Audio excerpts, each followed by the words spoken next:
En la clase de hoy vamos a ver la última parte del tema de conectividad de sistemas embebidos, entrando en lo que es la conexión de pequeño alcance o la conexión cercana. Recuerden ustedes que el sistema embebido siempre de alguna manera tiene que transmitir la información que ha generado, que ha obtenido, o recibir información de directivas, de órdenes, y por lo tanto es necesario que tengamos una buena planificación de acuerdo con las características de la comunicación.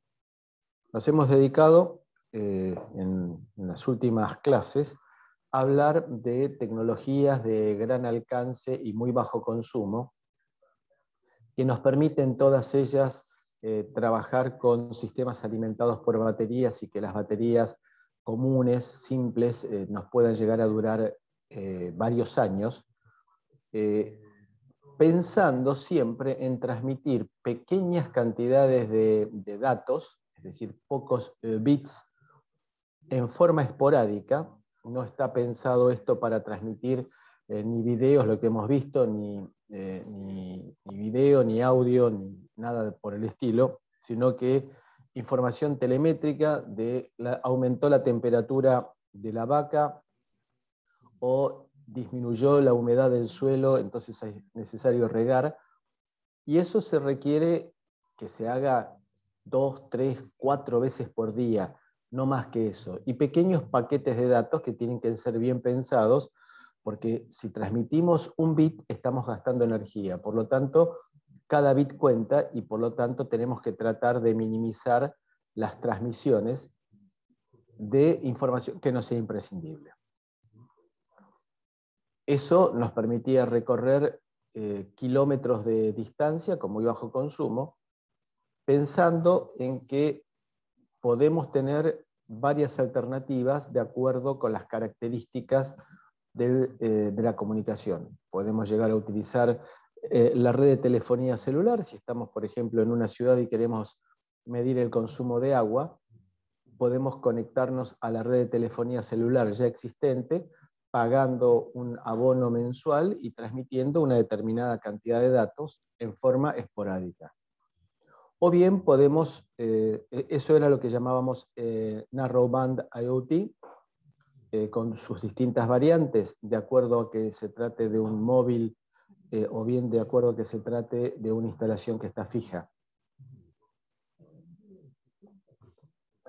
La otra alternativa es armarnos nosotros nuestra propia red con lo que habíamos llamado la conectividad de gran alcance LoRa, que podemos nosotros generar nuestra expectativa de comunicación de red y depender solamente de nosotros, no tener que pagarle a nadie ningún gasto mensual, pero por supuesto, de nosotros va a depender el mantenimiento del sistema y si hay cualquier tipo de problema, que vamos a tener nosotros que hacernos cargo de la reparación. Había otra alternativa, que era Sigfox, que es probablemente quien tenga el mejor alcance y el mejor rendimiento de energía, pero tiene restricciones muy importantes en cuanto a los paquetes de datos, son bastante inflexibles en la cantidad máxima de datos que se puede llegar a transmitir, y vamos a depender de un tercero que es el que se encarga de establecer la red. En LoRa nosotros somos los propietarios de la red, podemos ser nosotros los propietarios de la red y configurarla como nos parezca y comprando los componentes que a nosotros nos parezca y utilizando el software de conectividad que a nosotros nos parezca. En el caso de Sigfox estamos bastante restringidos porque vamos a estar utilizando tecnología de un proveedor, que es Sigfox justamente, y que es bastante inflexible en cuanto a la incorporación de placas de terceros y en cuanto al costo del mantenimiento.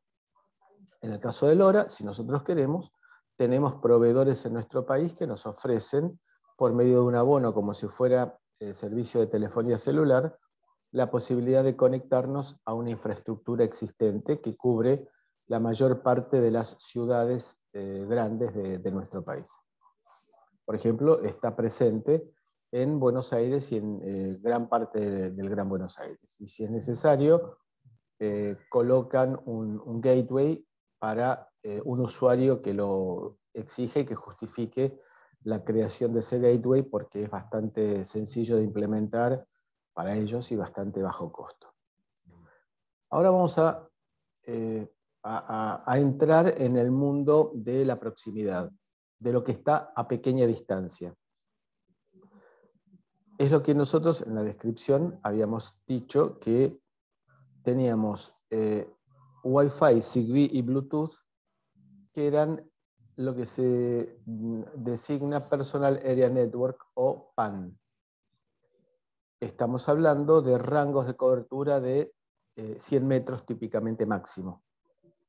Por supuesto que depende, tanto Wi-Fi, que eso lo vemos en nuestra vida cotidiana, depende de la estructura del lugar en donde esté. Si uno está en un lugar en el cual hay paredes que tengan hierros, en el concreto que tenga hierros, vamos a encontrarnos con dificultades para la conexión.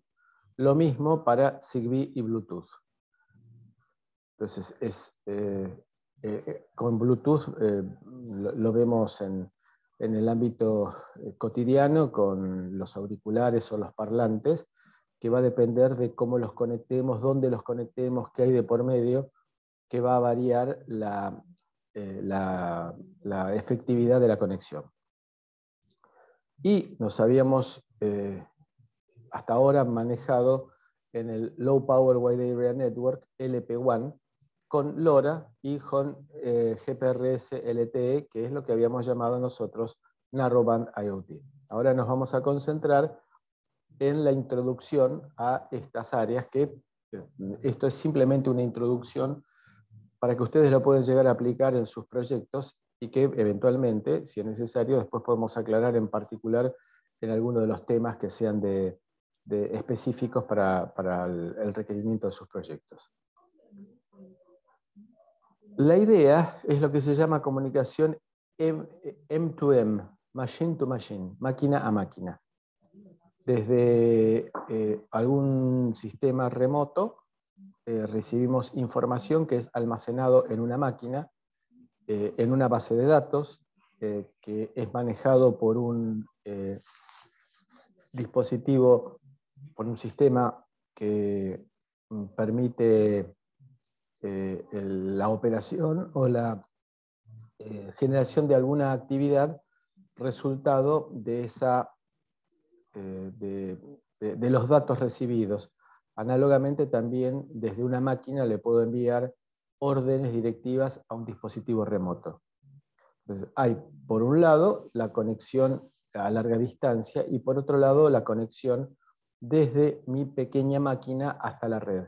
Bueno, eso es el requerimiento que vamos a tratar de analizar ahora. ¿Cómo hago yo para recibir datos desde muy larga distancia o generar datos para ese dispositivo que está a muy larga distancia? La tendencia es hoy incorporar inteligencia en los nodos. Al principio, estoy hablando al principio, aunque parezca paradójico, significa menos de 10 años, los nodos remotos, el sistema de adquisición de datos, el dispositivo que se encargaba de medir la temperatura en un recinto, era simplemente un lector de un conversor analógico digital con un transductor y que transmitía los datos crudos. La evolución de la tecnología y de la metodología y el incremento del poderío de los microcontroladores hizo que se fuera incorporando cada vez más inteligencia a los nodos remotos, de manera que se pudieran llegar a tomar decisiones en el nodo remoto minimizando el tráfico de datos. Con esta idea de minimizar el tráfico de datos, la toma de decisiones requirió la creación de algoritmos. Y ahí apareció la inteligencia artificial. Con respecto a la minimización de la transferencia de datos y la vinculación con la inteligencia artificial, corresponde que mencionemos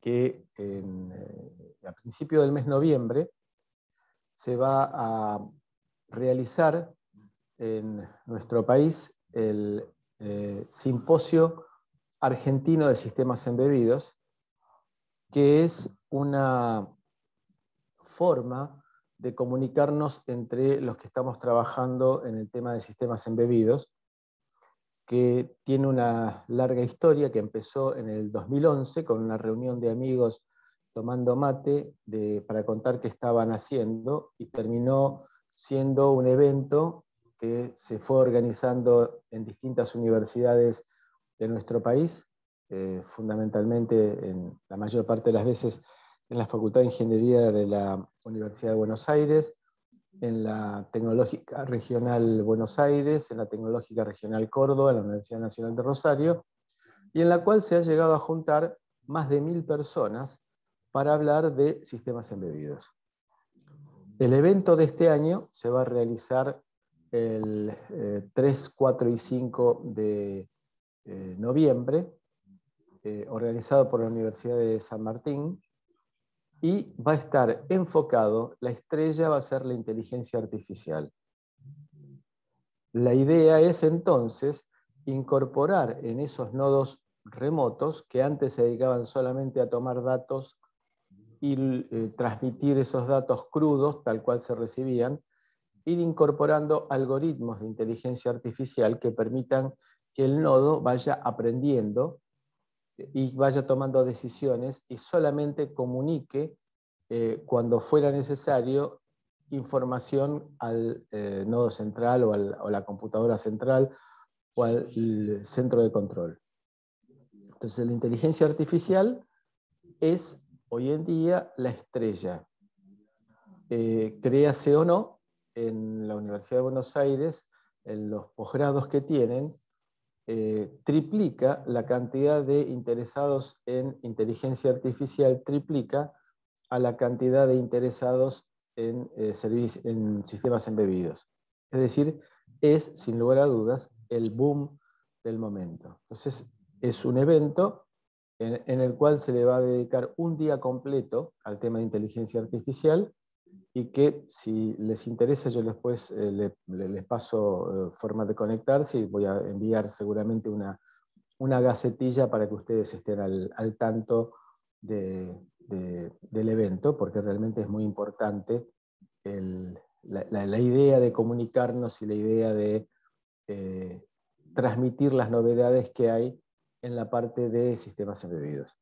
Inclusive el Departamento de Electrónica de la Universidad Tecnológica envió hace poco tiempo una gacetilla invitándolos a participar en este evento, y que creemos que forma parte de las mejores prácticas que se pueden realizar para ponerse en contacto con las novedades, e inclusive introducirse, porque hay seminarios introductorios a especialidades como por ejemplo lo que puede ser FPGAs o lo que puede llegar a ser inteligencia artificial.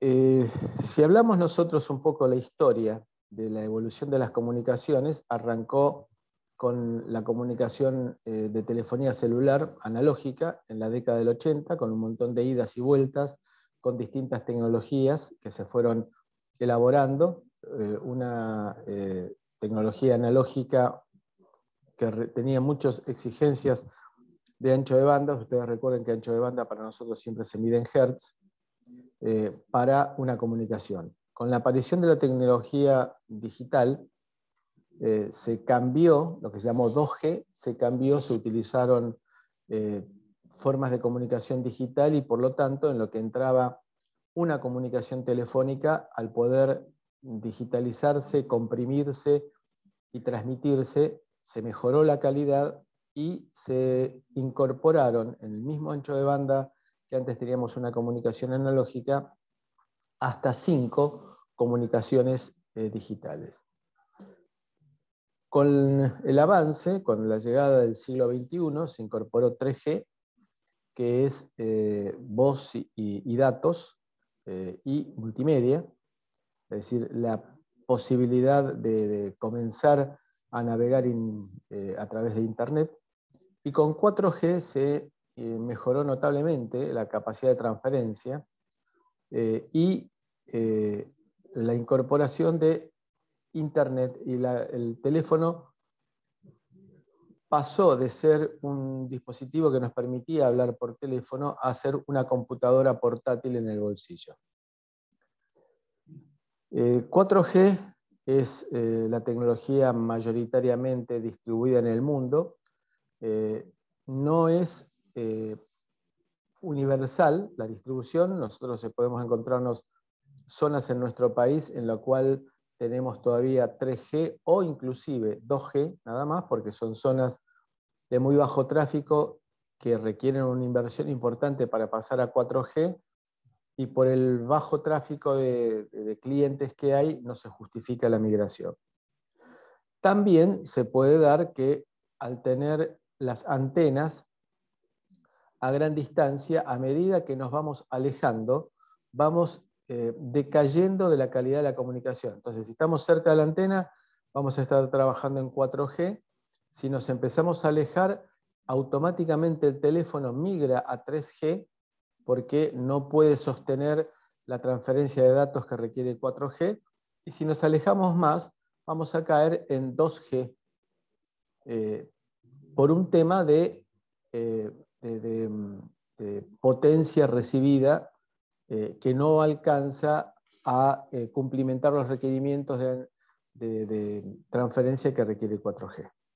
Entonces, hay una buena cantidad de zonas de nuestro país en la cual todavía no llegó 4G a pleno. El futuro / presente es 5G.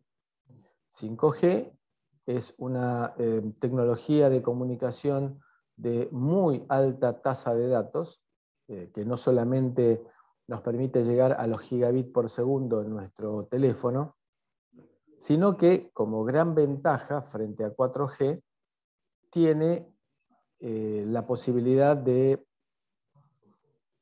minimizar, disminuir muchísimo la latencia, es decir, el tiempo de respuesta ante un evento. Lo cual permite, como lo dice el dibujito, incorporarlo a los automóviles para que los automóviles puedan llegar a conducirse solos sin necesidad de un conductor, y que puedan llegar a detectar la presencia de otro vehículo que también esté equipado con 5G, simplemente porque la velocidad de respuesta, el tiempo que tarda en detectarse la presencia del otro vehículo, está dentro de los plazos de conducción, dentro de los tiempos de conducción. Entonces 5G es una realidad en buena parte de las grandes ciudades del mundo. Hay conflictos políticos de por medio debido a que los gigantes chinos son los que han llevado la preeminencia en la instalación, y hay temas geopolíticos que nos exceden a nosotros y que bloquean la toma de decisiones sobre qué sistema trabajar, sobre qué tecnología trabajar, y también se requiere una gran inversión. 5G requiere trabajar en frecuencias de los gigahertz.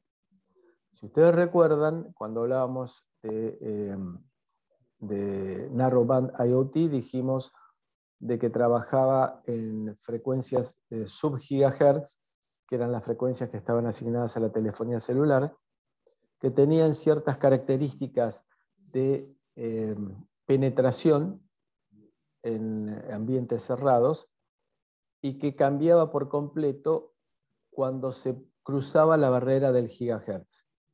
Eso es debido a las características de nuestra atmósfera. Esto lleva a que en 5G, trabajando a 5, 6, 8 GHz, las características de atenuación que introduce la atmósfera hacen que necesite colocar, en lugar de esas torres altas que a veces vemos en la ruta o en las ciudades,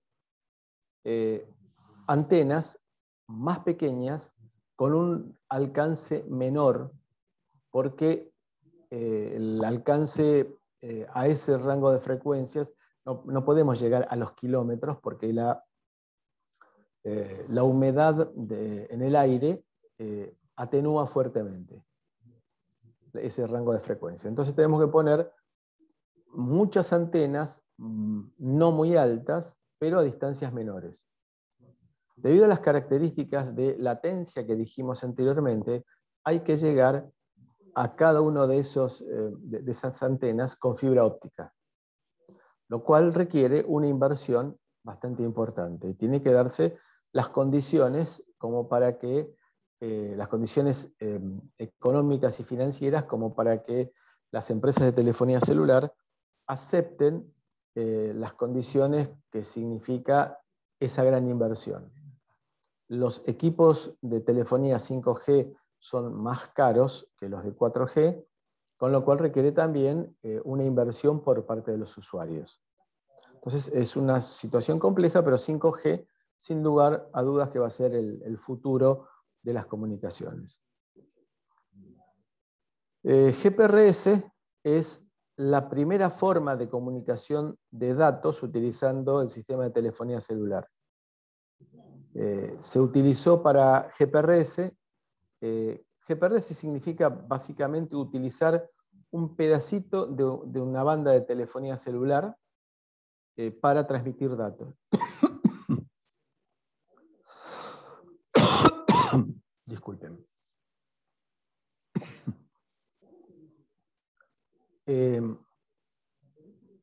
Si hacemos un sistema de seguimiento de vehículos, como por ejemplo puede llegar a ser de un camión, buscando no solamente saber dónde está el camión, sino saber a qué velocidad se mueve el camión. Recuerden que un camión se desgasta mucho más rápidamente, en forma exponencial.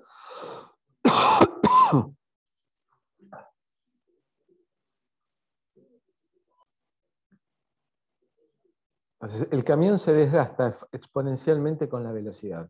Si se desgasta, se rompe mucho más fácilmente yendo a 120 kilómetros que a 80 kilómetros por hora, 90 kilómetros por hora, que es la velocidad que el fabricante estipuló como la máxima recomendada.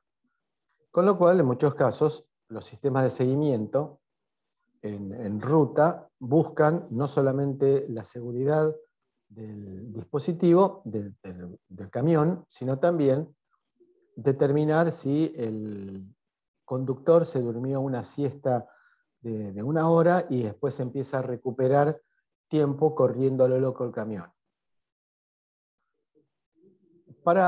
Lo primero que surgió como idea era enviar un mensaje de texto 1 vez por minuto,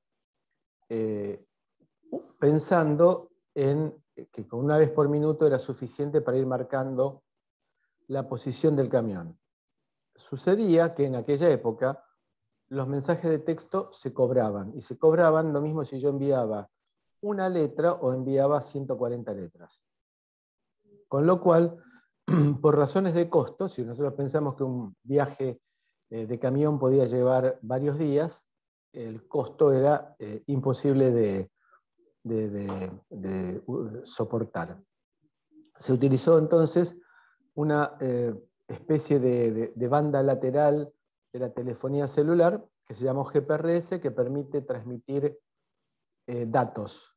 Y el costo por byte era bajísimo, era de fracción de peso, perdón, fracción de centavo. Entonces se comenzó a utilizar esta forma GPRS de enviar información aprovechando la existencia de la telefonía celular y en las rutas en las cuales hubiera soporte de telefonía celular para enviar la ubicación del móvil a través de la red de telefonía celular de la infraestructura ya existente. Entonces, este gráfico lo que nos indica a nosotros es que desde un teléfono o desde un módem de GPRS entramos en el mundo de la telefonía celular, va pasando por distintas etapas y llegamos a redes IP. Redes IP está significando Internet.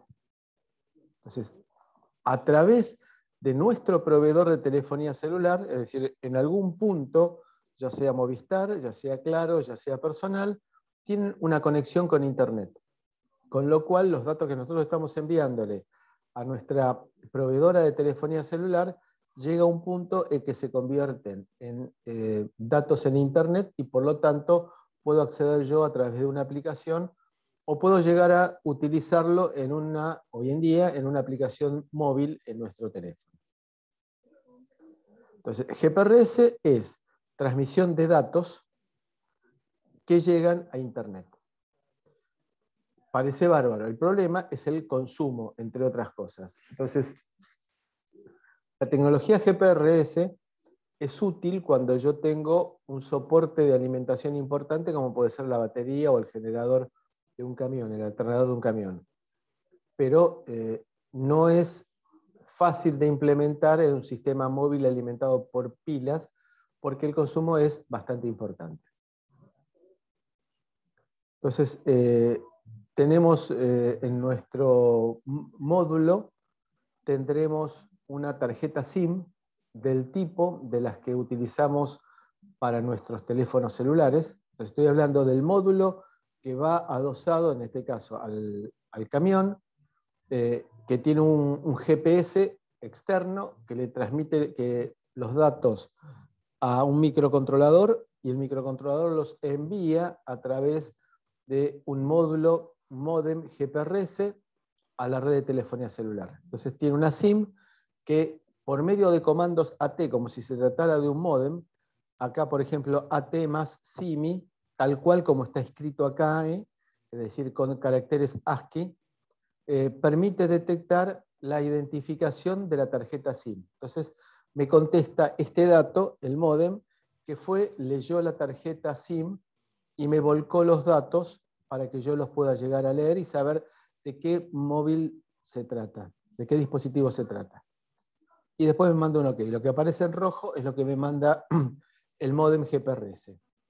Entonces también puedo preguntar en qué banda está trabajando en ese lugar, porque la distribución de bandas depende de la zona del país. Ustedes recuerden que la telefonía celular lo que hace es reutilizar las bandas de frecuencia, de manera que yo pueda estar trabajando en la misma frecuencia en Quilmes, en Morón y en San Isidro, porque tienen una zona de cobertura restringida, entonces reutilizo las bandas de frecuencia.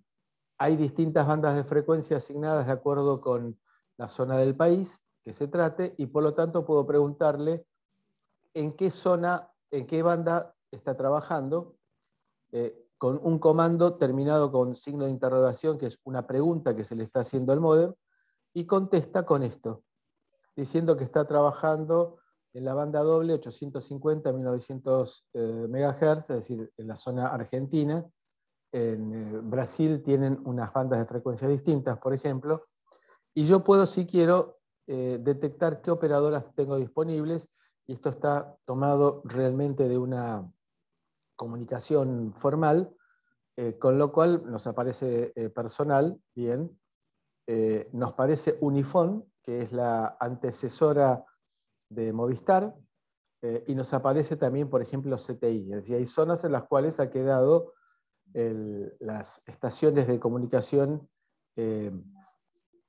en las versiones anteriores y no se justifica, probablemente no se justifica actualizarla. Entonces, de esta manera, lo que estamos queriendo decir con esto nosotros es que estamos accediendo al módulo GPRS que tiene un chip, un integrado, que en lo cual nos comunicamos habitualmente en forma serie, y le enviamos comandos, y le enviamos directivas, y le enviamos datos que él se encarga de transmitir a la red GPRS, es decir, a la red de telefonía celular, por medio de comandos AT. Entonces hay que elegir un módulo, pedir al fabricante que nos dé los comandos de programación y de operación de ese módulo, y con eso avanzar en la programación y la transmisión de datos. Gracias. Tenemos módulos que ofrecen soluciones integrales, es decir, que tienen un microcontrolador incorporado con el módem GPRS. Con lo cual es una sola plaquetita en el cual tengo un microcontrolador de tipo Cortex. Habitualmente puede ser un Cortex M0 o eventualmente puede ser algún Cortex un poco más grande, pero depende del costo que estemos dispuestos nosotros a pagar. Este entorno completo implica usar, por ejemplo, en la plataforma que nos ofrece uno de los proveedores de hardware, es un Linux embebido montado sobre el microcontrolador, y que uno puede programar toda la operación que quiere, por ejemplo, del sistema de seguimiento en ruta de vehículos, y puedo llegar a manejarme entonces con una sola plaquetita, en la cual incorporo un sistema operativo en tiempo real, tiene memoria flash, y el microcontrolador se encarga de tomar las decisiones de qué es lo que transmito a través del vínculo GPRS. Insisto que GPRS tiene el inconveniente del alto consumo por bit transmitido. Otra alternativa de comunicación es Wi-Fi. Wi-Fi es bien conocido por todos nosotros como usuarios. Wi-Fi lo puedo utilizar para transmitir ya no pocos datos, sino que bastantes datos, porque en general Wi-Fi lo asociamos con un dispositivo que está conectado a la red. Wi-Fi puede ser una comunicación bidireccional que tiene un solo inconveniente, que es que la potencia del transmisor tiene que ser la misma de ambos lados. Es decir, si tengo un vínculo Wi-Fi y la comunicación es bidireccional, tengo que transmitir con igual potencia de ambos lados. Yo con Wi-Fi puedo llegar a distancias importantes, del orden de los kilómetros. Lo que pasa es que el segundo nodo tiene que poder transmitir con la misma potencia que el nodo que yo tengo conectado a la red de 220, con lo cual implicaría de que el otro nodo también tiene que estar conectado a la red de 220, con lo cual le quita flexibilidad.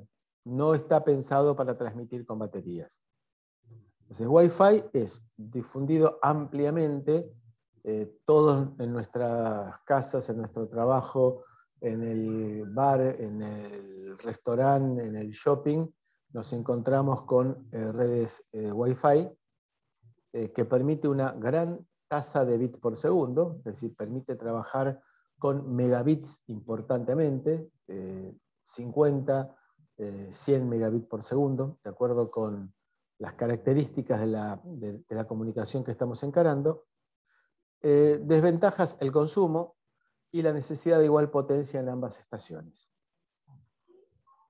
Wi-Fi hay módulos, hay módems Wi-Fi, no se requiere demasiado conocimiento, se programan con comandos AT, como es lo que hemos visto para los módems de telefonía históricos, o como hemos visto recién para los módems GPRS. No requiere nada del otro mundo. Se puede llegar a utilizar para transmitir imágenes sin ningún tipo de problema, como lo sabemos evidentemente cuando estamos nosotros mirando una película en nuestro teléfono o en nuestra computadora. Permite esa transferencia de bits importante. Tenemos también, en el caso de Wi-Fi, la posibilidad de trabajar en distintos rangos de frecuencia. Lo habitual es 2,4 GHz, que es una frecuencia libre, y la nueva tendencia es ir migrando paulatinamente a 5,8 GHz, que tiene una mejor velocidad de respuesta, es decir, la latencia es menor, tiene una mayor tasa de transferencia de bits, pero también es más fácilmente atenuable por paredes, por muebles, por rejas. Entonces, hoy en día la mayor parte de los modem Wi-Fi o routers que nos proveen los distribuidores del servicio tienen la opción de tener una red de 2,4 GHz y simultáneamente otra red de 5,8 GHz. Si uno puede elegir, dependiendo de la distancia a la cual se encuentre del módulo, es recomendable conectarse a 5,8, que van a ver que tiene mejor velocidad de respuesta, es decir, más rápidamente responde a los comandos, y también la transferencia de datos es a mayor velocidad. Otra alternativa que es bastante conocida por los usuarios es Bluetooth, que se ha popularizado en los últimos años a través de auriculares, por ejemplo Bluetooth, de parlantitos Bluetooth para conectarlos a nuestro teléfono o a nuestra computadora, y que utiliza algunos principios básicos bastante generalizados. Bluetooth es una red que está pensada para conectar transductores en forma inalámbrica. Se originó con fines técnicos y entró en el mundo del hogar con la generalización de Bluetooth, y que todos los teléfonos celulares desde hace unos 5 años más o menos traen incorporado Bluetooth. Entonces se dio la aparición de un montón de cosas, desde el relojito electrónico conectado por Bluetooth, desde el parlantito conectado por Bluetooth, desde el transductor de cualquier cosa conectado por Bluetooth. No está pensado para transmitir video, a pesar de que han ido apareciendo distintas versiones de Bluetooth que nos llevan a pensar en que si sigue evolucionando va a permitir transmitir video en forma bastante eficiente, y tiene una flexibilidad de poder armar varias redes distintas y que haya un punto de conexión, varias redes, por ejemplo, domiciliarias. Entonces, armar una red Bluetooth en el living, armar otra red Bluetooth, por ejemplo, en el jardín, armar otra red Bluetooth en el escritorio, y que haya algún punto en el cual eventualmente las redes se comuniquen entre sí. Es decir, que armo redes locales, que es bastante piola, y que permiten, a través de un punto de vinculación de algún dispositivo que pertenezca a ambas redes, hacer el salto de una red a la otra. Esto permite entonces tener bastante flexibilidad en la conexión. Bueno, podemos llegar a hacer un montón de cosas, desde que en el momento en el cual entremos a nuestra casa, automáticamente nuestro teléfono o una aplicación se conecte con un receptor que tenemos en la casa y encienda las luces, o encienda el equipo de aire acondicionado, o encienda la música. Lo podemos programar para eso. Entonces, una aplicación en nuestro teléfono activa Bluetooth, y cuando nos estamos acercando a casa, nos abre el garage la puerta del garage, por ejemplo, o nos prende las luces, o hace alguna activación dentro de la casa. En la oficina lo mismo. Cuando yo llego a la oficina, al lugar de trabajo, automáticamente se puede comunicar mi teléfono para transmitir lo que estuve yo procesando en el viaje. Si tenía un viaje en transporte público y estuve editando una serie de cosas, cuando llego a casa, perdón, a la oficina, automáticamente se comunica con la computadora y transmite todos esos datos que estuve preprocesando anteriormente. Nos permite tener hoy en día sistemas de alarma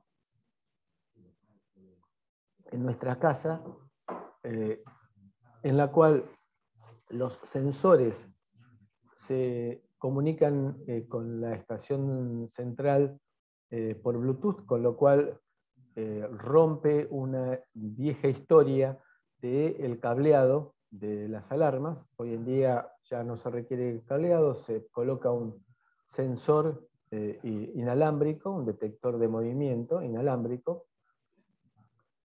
como estoy mirando yo en este momento en mi casa, sin el problema del cableado. Hasta hace 10 años, más o menos, cuando se construía una casa, se hacía una cañería especial para pasar el conexionado de los sensores de alarma. Y doy fe de lo que digo, lo cual era un costo impensado. Bueno, hoy en día los detectores de movimiento o detectores de rotura de cristales se comunican en forma inalámbrica, con lo cual inclusive son más difíciles de violentar por parte de los vándalos, y nos permite hacer un montón de cosas, desde activar la alarma de la casa cuando nos estamos yendo, abrirnos la puerta del garage cuando nos estamos yendo, y todo a través de Bluetooth. Piensen ustedes que estamos hablando, en este caso, de un rango bastante pequeño de distancias. También cuando estoy en movimiento, por ejemplo, yo he estado en algún museo en el cual cuando uno llega se comunica vía Bluetooth el teléfono con un tótem que tiene de comunicaciones, y descarga en el recorrido descarga la explicación de lo que uno va a ir viendo. Entonces, el cuadro tal fue pintado por fulano de tal en tal año, y cuenta toda una historia, y que es individual, lo cual es una ventaja, porque se hace al ritmo que uno quiere, y no al ritmo de un guía que está apurado o alguna vez se detiene demasiado en algo que a uno no le interesa. Entonces, el movimiento, uno inclusive también los tickets de aviación, hoy en día también se evita tener que imprimirlos, porque uno lleva el ticket en el teléfono y pasa por el puesto migratorio sin necesidad de mostrar ningún papel, y no se debería alterar el tránsito del usuario. Entonces, en el automóvil, bueno, ya sabemos que en el automóvil, en el momento en el cual encendemos el auto, se comunica el Bluetooth del teléfono y queda capturado, y se hacen todas las comunicaciones, y uno puede escuchar música en los puntos más remotos del mundo, comunicado primero a través de GPRS, perdón, a través de telefonía celular, acceder al sitio que uno tenga de música, de Google Music o de Spotify o similar, ponerse a escuchar música y estar escuchándolo en el auto en cualquier lugar del mundo en el cual uno esté conectado. El centro de comunicaciones del automóvil se comunica con el teléfono y nos permite trabajar con libertad, sin tener que estar toqueteando el teléfono con los riesgos que eso implica, y aparte que es ilegal. Distancia máxima para Bluetooth, 100 metros. Originalmente se permitían transmitir 721 kilobits por segundo. Hoy en día estamos en 24 megabits por segundo. La frecuencia de trabajo es 2,4 GHz, típicamente. ¿Por qué? Porque es una banda de instrumentación de sensores y de medicina. Con lo cual es una banda libre que no hay que pedirle permiso a nadie. Para evitar interferencias se utiliza la técnica de salto de frecuencias, es decir, de ampliación de espectro por salto de frecuencias, que lo habíamos mencionado al pasar cuando hablábamos de LoRa, es decir, técnicas para ensanchar el espectro y utilizar de esa manera mejor el rango de frecuencias. existe, por ejemplo, Sierra Wireless es una empresa que se dedica a toda la parte de conectividad inalámbrica. Sierra Wireless tiene Wi-Fi y tiene también Bluetooth. LE significa Low Energy, que están orientadas al bajo consumo, que no fue una de las especificaciones originales. El tema del consumo no importaba demasiado, hoy en día sí. Entonces tiene un combo que es en un solo integrado Wi-Fi y Bluetooth, que permite entonces comunicarnos a la red Wi-Fi de nuestra casa y luego derivar las directivas que se pueden recibir a través de Wi-Fi a los dispositivos que están alrededor nuestro vía Bluetooth. Es una alternativa bastante interesante. Y fíjense cómo han resuelto el tema de la antena. Es decir, la antena la han resuelto por medio de un pequeño circuito impreso. Es decir, una especie de bobinita hecha con cobre en ambos lados del circuito impreso y que tiene los agujeritos de vinculación entre capas, y esto entonces permite hacer una espira. Entonces, esa es la antena. Con lo cual minimizo el tamaño de todo el dispositivo.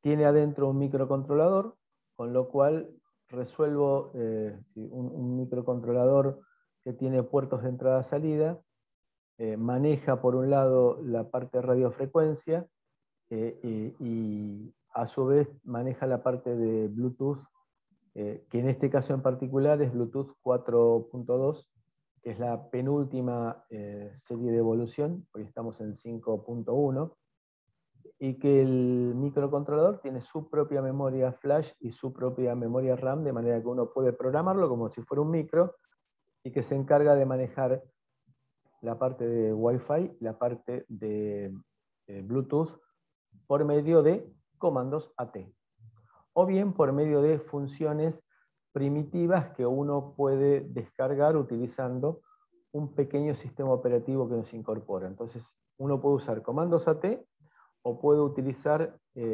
los puntos de entrada que nos ofrece el fabricante, dándonos la alternativa de funciones ya incorporadas como funciones de biblioteca, para manejar Wi-Fi, para manejar Bluetooth. Y para redondear, vamos a hablar de Zigbee. Zigbee es probablemente la menos conocida de todas las tecnologías que hemos mencionado hasta ahora, y también es probablemente la más importante, la más útil para los que trabajamos en sistemas embebidos. Zigbee se va a basar en una norma del IEEE, que es la misma norma del IEEE que nos permite a nosotros dar el entorno LoRaWAN para LoRa, y que permite armar una red, configurar una red en forma individual, no teniendo que depender tanto de Bluetooth, que es Bluetooth, uno lo asocia, aunque no es siempre así, lo asocia con audio y con prestaciones de tipo hogareño. Zigbee tuvo su aparición hace unos cuantos años, una aparición pública a nivel masivo, en una película en la cual, digamos, era una película de acción en la cual contaban cómo era que se utilizaba un sistema. Es decir, era una película de acción con espías, tiros y todo ese tipo de cosas, en las cuales uno de los protagonistas llevaba un modulito chiquitito en el cual lo pegaba en una pared y aparte por el tamaño y se mimetizaba muy bien con el color de la pared, pasaba desapercibido, y contaban después en los diálogos de la película que lo que hacía era tener una cámara, comprimir imágenes por medio de un algoritmo y transmitirlas vía Zigbee a la habitación de al lado que estaba ocupada por los espías buenos. Entonces ahí fue donde tuvo su presentación a la gran sociedad Zigbee, y ¿En qué consiste? Fue un estándar tecnológico basado en la norma 802.15.4, es decir, todo lo que sea comunicaciones está basado en normas del IEEE 802. Algo. Internet está basado en eso, Ethernet está basado en eso, LoRa está basado en 802, tanto LoRa como Zigbee en 802.15.4. Fue creado por una alianza que se llamó Alianza Zigbee. ¿Y en qué consiste? Si la Alianza Zigbee está encarada, sostenida por empresas importantes, como por ejemplo Freescale, como por ejemplo ST, es decir, ST quien produce los microcontroladores que estamos utilizando este año. Freescale es históricamente un derivado de Motorola, y Motorola hace muchos años se dividió en una parte de comunicaciones y otra parte de microcontroladores. La parte de microcontroladores se llamó Freescale. Motorola para la parte de comunicaciones, Philips para la parte de comunicaciones también, Siemens, Texas, Schneider para la parte de control, con lo cual, bueno, Eaton y Honeywell que hacen sensores de todo tipo, es decir, aquel que necesite un traductor extraño entre en la página de Honeywell que se va a encontrar que existe, y Huawei es una empresa china que ha tomado gran envergadura en los últimos tiempos en la parte de comunicaciones en general. ¿En qué consiste Zigbee? Asignación de canales en una banda libre que es ISM, 2,4 GHz. En el rango, la otra alternativa es utilizar otra banda libre, lo mismo que LoRa, en 868 MHz en Europa, 915 MHz en las Américas, trabajando en 2,4 GHz y usando los canales 11 a 26 dentro de estos 2,4 GHz y técnicas de modulación particulares, puede transmitir hasta 250 kilobits por segundo, lo cual era óptimo para el caso que decíamos antes de sacar imágenes, que en realidad no eran imágenes, sino que eran un conjunto de fotografías, pero esas fotografías que se usan para los sistemas de seguridad que uno ve que son distintos flashes que van pasando, o a más baja frecuencia, menor tasa de transferencia, menor cantidad de datos transferibles. Baja velocidad de datos, muy bajo consumo de energía. A diferencia de Bluetooth, que fue migrando hacia bajo consumo, Zigbee fue pensada para bajo consumo. Bluetooth fue hecho por los fabricantes, llamémosle entre comillas, de electrodomésticos, mientras que Zigbee fue pensada por gente que trabaja con sistemas embebidos. Entonces, son dos puntos de partida distintos. Se piensa que son pequeños paquetes con baja velocidad de datos, y lo cual produce un muy bajo consumo de energía. Está pensado para controles y transductores inalámbricos, no está pensado para transmitir audio.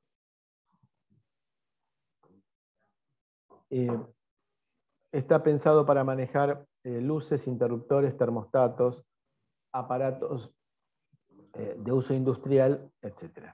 Es decir, no está pensado para electrodomésticos, no está pensado para el hogar.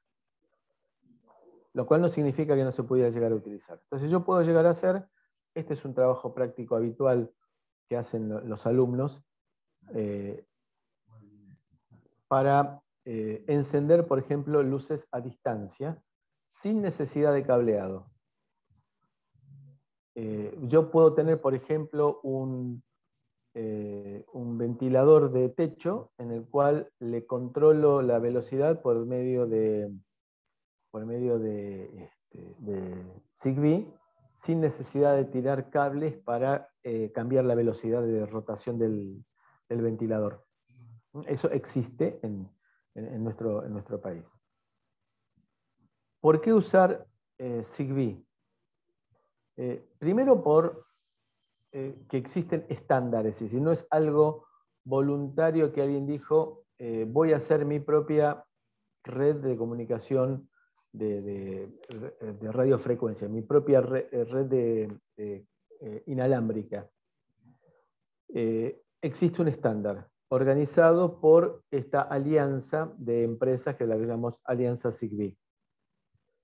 Bajo costo, es confiable, es fácil de desarrollar, aparte es muy flexible desde el punto de vista topológico, con muy bajo consumo de energía, se puede usar en todas partes del mundo, porque si yo uso 2,4 GHz, puedo trabajar en cualquier lugar del mundo, no tengo conflicto en cuanto a la banda ISM propia de ese lugar.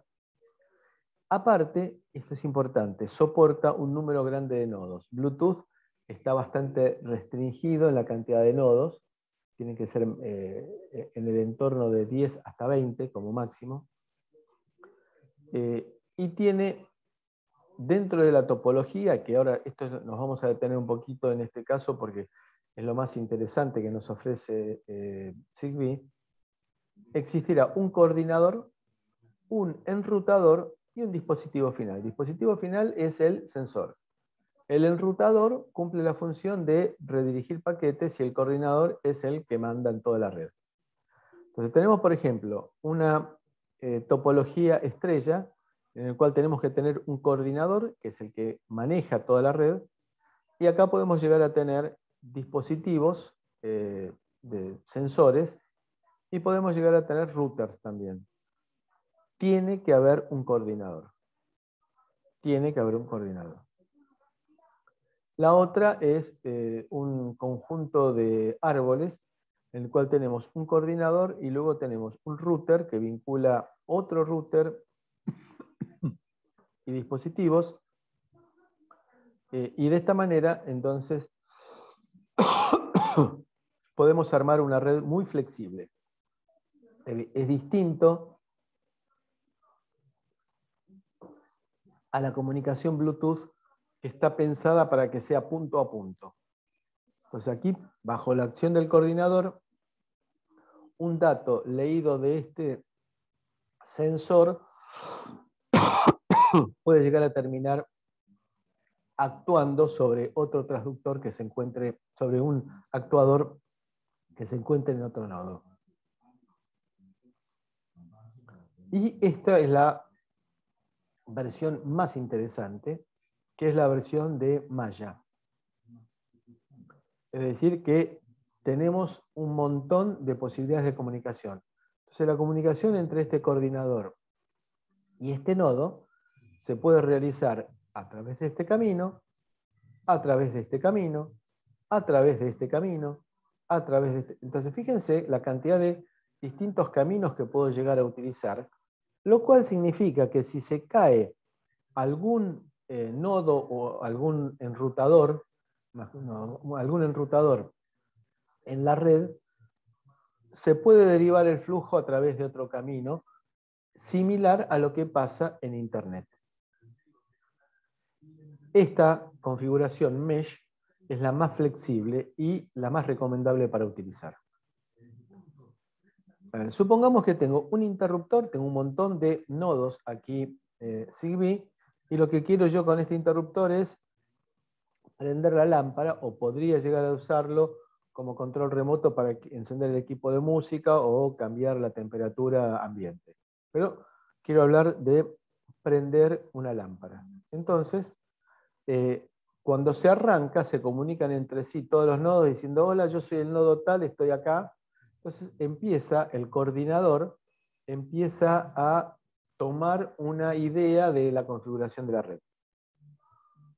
Con lo cual, dice, bueno, quiero encender la luz, entonces el pulsador este hace este camino y enciende la luz. El pulsador este envía datos a través de este camino que está en rojo y enciende la luz. Ahora, ¿qué pasa si se me rompe, se cortó la energía, por ejemplo, en este tramo de la instalación y me quedo con estos dos nodos desactivados? Como el coordinador tenía una idea de las conexiones que había, Entonces lo que hace es, para llegar a este nodo, que es el que me enciende la luz, voy a hacer otro camino alternativo. Uso este otro camino alternativo. Con lo cual, logro una flexibilidad y una característica de uso de Zigbee en condiciones desfavorables, en el cual la caída de un nodo permitiría la reconfiguración de la red para seguir logrando el objetivo. Bien, resumen final de todo lo que hemos visto hasta aquí. Para pequeño alcance, yo tengo Wi-Fi, Bluetooth o Zigbee. Son todos ellos estándares bien conocidos, con lo cual lo que hacemos es recomendar el uso de alguna tecnología de comunicación conocida y estable, y no hacer nosotros nuestra propia norma, para que puede ser muy interesante y eficiente en cuanto al encuadre del aprendizaje, pero que nos impide compatibilizarnos con otros dispositivos. Entonces hacemos una norma para nosotros mismos, pero impide de que un dispositivo estándar se pueda llegar a conectar. Es bueno entonces estas tecnologías para distancias hasta 100 metros, cada una con sus características. Entonces, si yo quiero transmitir imágenes, bueno, voy a tener que usar indefectiblemente Wi-Fi. Y voy a requerir igual potencia de ambos lados. Si yo quiero transmitir, por ejemplo, música, bueno, voy a usar Bluetooth. Ahora, si yo quiero trabajar en un sistema industrial con sensores y con actuadores, voy a tener que usar Zigbee, porque me permite la comunicación de cualquiera con cualquiera bajo la acción del coordinador. En cada uno de los casos, entonces, analizo la situación. En el caso de Wi-Fi, no es bueno para la vida útil de las baterías. Puedo llegar a grandes distancias, pero con potencias importantes. Bluetooth no me permite grandes distancias y tampoco está pensada para sistemas en los cuales tenga que estar alimentado por baterías con temas de consumo. Y luego tenemos, por ejemplo, vamos para la derecha, basado en tecnología celular, vamos a usar o bien GPRS o bien LTE con Cat-M1 o con Narrowband IoT, de acuerdo con que se esté moviendo o no se esté moviendo, básicamente. Si tengo dispositivos quietos, me va a convenir utilizar Narrowband IoT porque me permite aumentar la autonomía de las baterías con una buena transferencia de datos en cuanto a velocidad, no a cantidad de datos totales de muchos paquetes, sino que siempre pensando en pocos paquetes.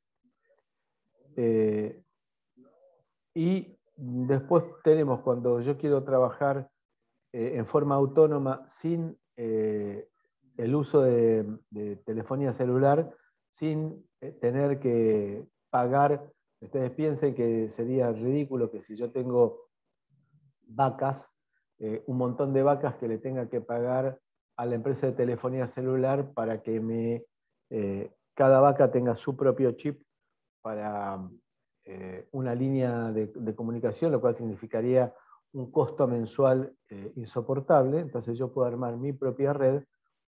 Nosotros hemos visto LoRa y Sigfox como destacados, en particular LoRa porque nos da autonomía, y Sigfox porque tiene mayor alcance, un poquito mayor de alcance y un poquito mayor de vida útil de las baterías,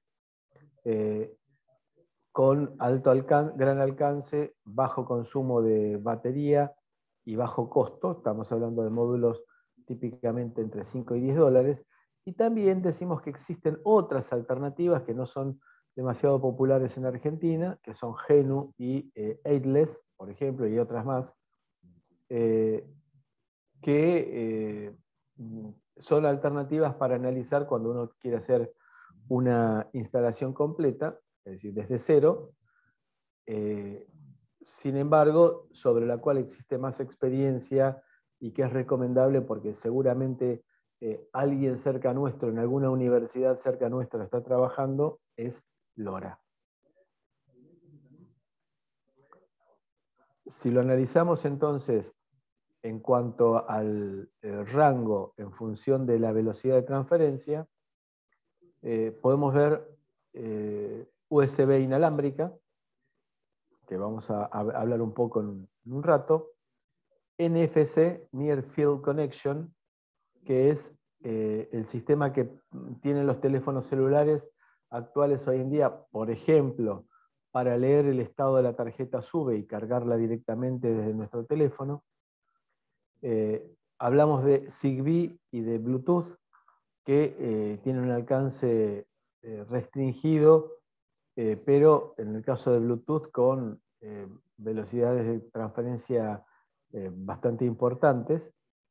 Zigbee, WiMAX, que es una variante, llamémosla así, una variante de Wi-Fi que se pretendió utilizar para, por ejemplo, un pueblo en el cual un pueblo significa 10 cuadras por 10 cuadras, en las cuales no se justificaba hacer tendido de cable, porque aparte son pocos habitantes por cuadra, no hay construcciones altas en un pueblo, y se pensó utilizar una tecnología inalámbrica para dar, por ejemplo, televisión. En lugar de televisión por cable se daba televisión por WiMAX. Eso hoy en día ha migrado y se está utilizando en algunas poblaciones de la Patagonia, televisión por 4G. Es decir, utilizando el protocolo 4G, usar una instalación que no dependa de los proveedores de telefonía celular,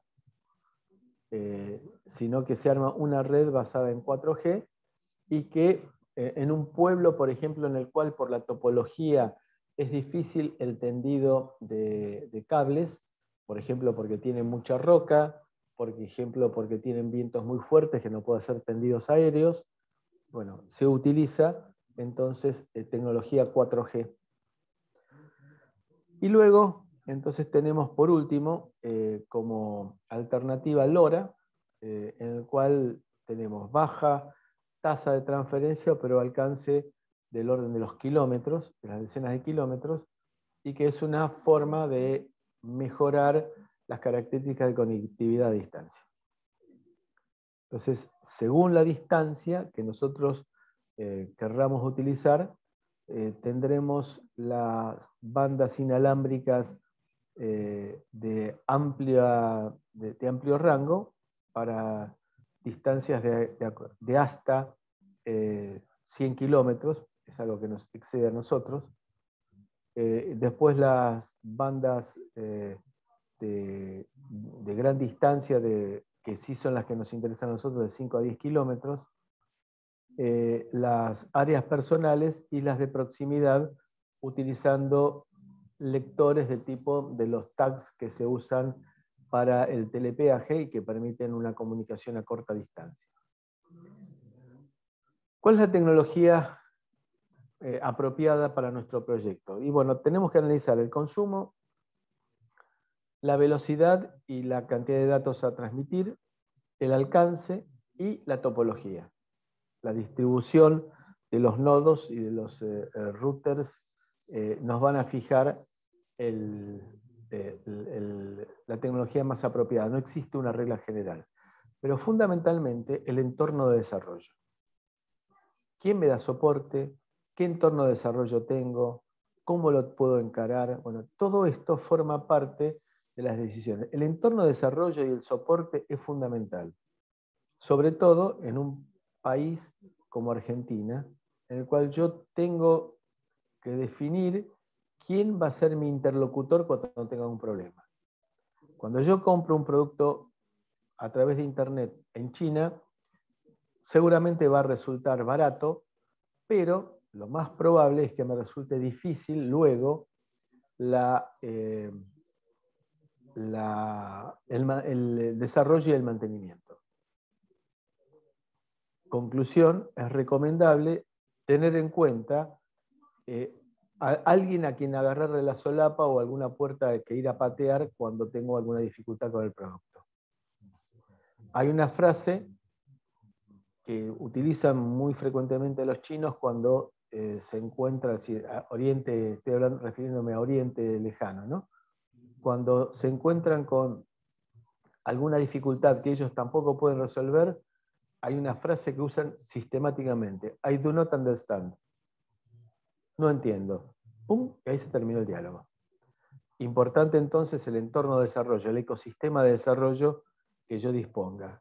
Y en base a todo esto decido cuál es la tecnología apropiada para nuestro proyecto. El apoyo, entonces, mencionado aquí.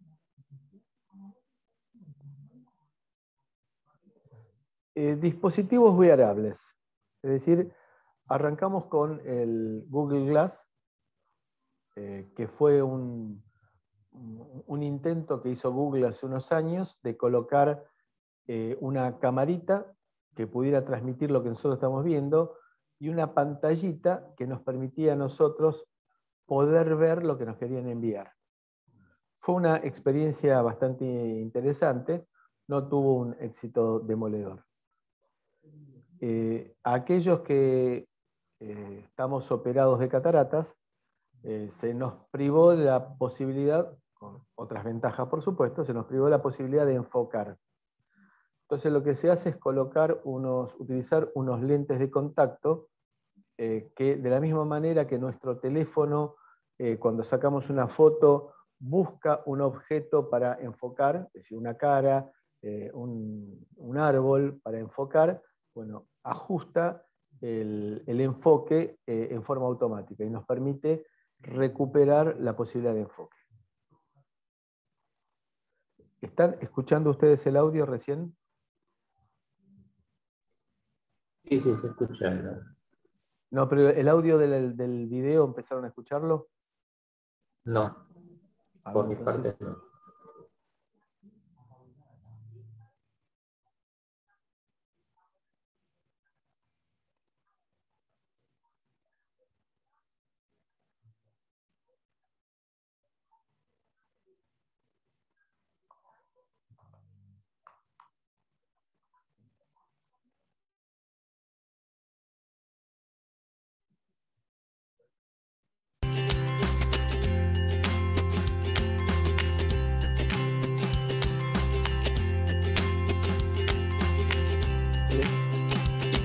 Ahí sí.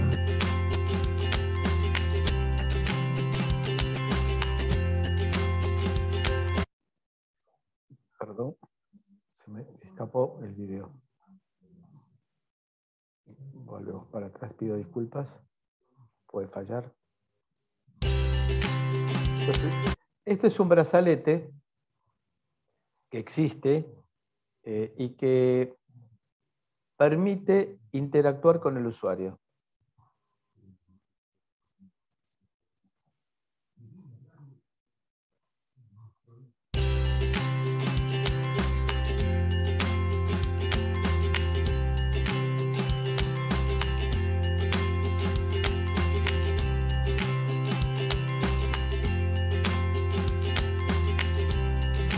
Evidentemente es sumergible.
Y esto es maravilloso. ¿Cuántas veces nos pasa que tenemos el teléfono lejos?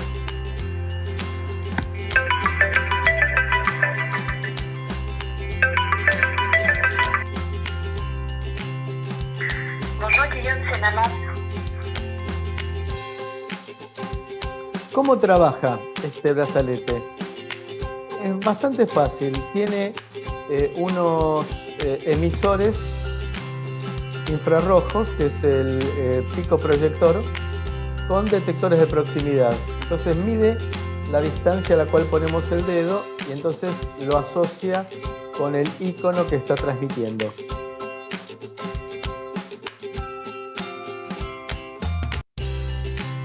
Y adentro tiene un microcontrolador, un Cortex, el pico proyector, los detectores y comunicación Bluetooth.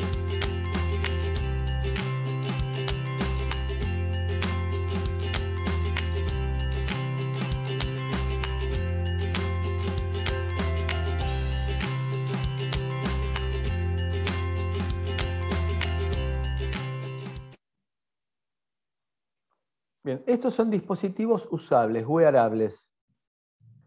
Existen también algunos otros dispositivos que van montados sobre la ropa y que permiten tomar decisiones de acuerdo con, por ejemplo, la temperatura interna que tenemos dentro de la ropa, y enviar avisos, por ejemplo, para pacientes que hay que detectar la temperatura y medir la temperatura en ciertas partes del cuerpo, porque, por ejemplo, tienen infecciones.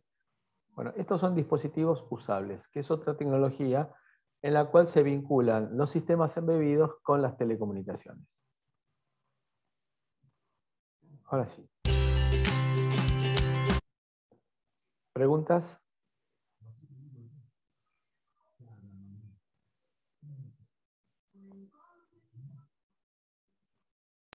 No, por mi parte ninguna.